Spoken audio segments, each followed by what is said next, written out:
مجھے لگتا تھا کہ وہ ایک دن میری زندگی میں واپس آئے گی۔ اس کی شادی کو 4 سال گزر چکے تھے، پر ایسا کوئی دن نہیں تھا جب میں اس کی یاد میں رویا نہیں تھا۔ سب کہتے تھے کہ اسے بھول جاؤ، وہ تمہاری قسمت میں نہیں تھی، زندگی میں آگے بڑھ جاؤ، پر میرا دل و دماغ اس کی محبت کے علاوہ کچھ سوچنا ہی نہیں چاہتا تھا۔ پر جب مجھے پتہ چلا کہ اس کو طلاق ہو گئی ہے تو میں سب کچھ چھوڑ چھاڑ کر اس سے ملنے کے لیے نکل پڑا۔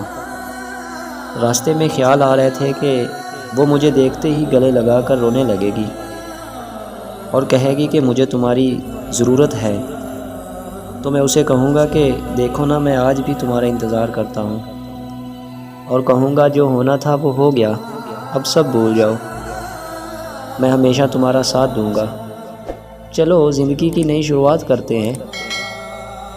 اور پھر پوچھوں گا کہ کیا وہ مجھ سے شادی کرے گی؟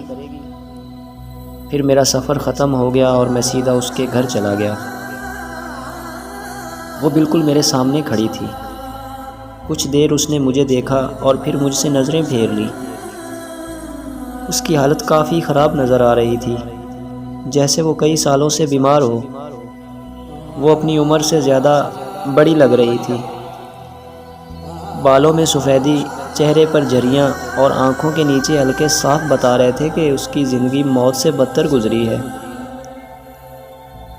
میں نے بات کرنے کی کوشش کی تو وہ چیخ کر کہنے لگی کہ اب تم یہاں کیا لینے آئے ہو؟ اگر تم یہ دیکھنے کے لیے آئے ہو کہ میں زندہ ہوں یا مر گئی تو دھیان سے دیکھ لو، میری سانسیں چل رہی ہیں اور میں زندہ بھی ہوں۔ پھر کہنے لگی کہ تمہارے ایک جھوٹ نے میری زندگی برباد کر دی، اور یہ سب تمہاری وجہ سے ہوا ہے۔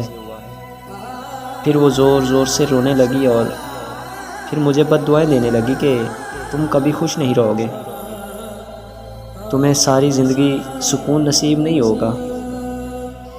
میں بالکل خاموش کھڑا تھا، میرے پاس کہنے کو کچھ نہیں بچا تھا، پر کاش آج وہ زندہ ہوتی اور دیکھتی کہ اس کی بد دعا میں کتنا اثر ہے۔ یہ درد مجھے ہر روز تڑپاتا ہے کہ اس کی موت میری وجہ سے ہوئی۔ میں پل پل اس کی یاد میں مرتا ہوں، میری زندگی میں ایک لمحہ بھی سکون نہیں۔ میں بڑی شدت سے موت کا انتظار کر رہا ہوں۔ ایک حد تک اذیتیں سہنے کے بعد کاش خودکشی حلال ہوتی۔